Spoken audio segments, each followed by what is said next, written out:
When I said I needed you. Alright, gang gang. So ayan mga kaprobinsya, tayo ay magta-transplant ng ganitong halaman mga kaprobinsya na namumulaklak. Ayan mga kaprobinsya, oh. Ayan. Kaprobinsya, ayan. So konti pa lang yung bulaklak niya sa ngayon dahil ito ay pinutol ko mga kaprobinsya at tinamaan ng bagyong uwan. Mga kaprobinsya, ayan mga kaprobinsya, oh. Ayan, naghalo-halo na yung bulaklak na tinanim natin diyan sa may fish pan. Ayan. Yung dilaw po na yan, ito po 'yon. Yan. Ito po 'yon mga kaprobinsya. Ayan. So ayan yung ating pinaparami dito sa ating area. Tayong fire tree, mayroon tayong Caballero dwarf, mayroon tayong Palawan cherry blossoms at golden shower mga kaprobinsya.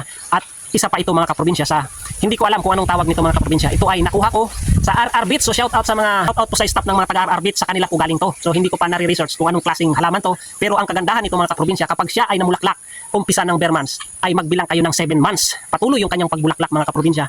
Ito mga kaprobinsya, yung golden shower. Ayan oh, ang taas na mga kaprobinsya. Siguro may tanim tayong 30 hanggang 40 puno mga kaprobinsya. Marami tayong tanim sa ating area mga kaprobinsya. Mayroon tayong golden shower. Yung namumulaklak na dilaw na isang dipa, golden shower. Yung malaylay na isang dipa mga kaprobinsya. Napakaganda mga kaprobinsya. At namulaklak yung buong area natin. Namulaklak ng golden shower. Napakaganda mga kaprobinsya. Kaya sabi ko nga sa inyo, hindi lang ako nakatutok. Ang gusto ko ay integrated farming, yung aking mindset mga kaprobinsya. Hindi lang tayo tumututok sa paghahayop, hindi lang tayo tumututok sa pagtatanim na isang uri lang. Ilang nyog mga kaprobinsya, mga prutas, kakao, santol, kamansi, saging, o kung ano-ano pa mga kaprobinsya, yung ating ini-intercrop dito sa ating area. Hindi lang yon, dahil ayan mga kaprobinsya, pati namumulaklak na mga kahoy dito sa ating area, tulad ng Palawan cherry blossoms mga kaprobinsya, ay mayroon tayo dito. So ito yung patuloy na dinidevelop ko yung ating area sa simpleng kapamaraanan ko at sa simpleng kakayahan ko mga kaprobinsya.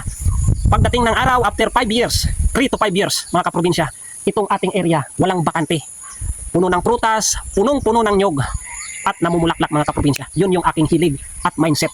At yun yung aking future plan dito sa ating munting farm. Kaya mga kaprobinsya, shout out po sa inyong lahat at maraming salamat po sa mga followers at viewers ko dyan, sa lahat ng mga Bicolanong Uragon at kay Manoy at kay Manay. So shout out po sa inyong lahat, mabuhay po tayong lahat. Saludo po ako sa inyo, buhayin po natin ang mundo ng agrikultura. Magsuportahan po tayo, magtulungan po tayo mga kapatid, mga kaprobinsya, mga kaparmers ko dyan. So mag-ingat po tayong lahat, palakasin yung ating katawan na siyang puhunan sa ating pagtatanim. God bless, peace bye. Alright, gang gang.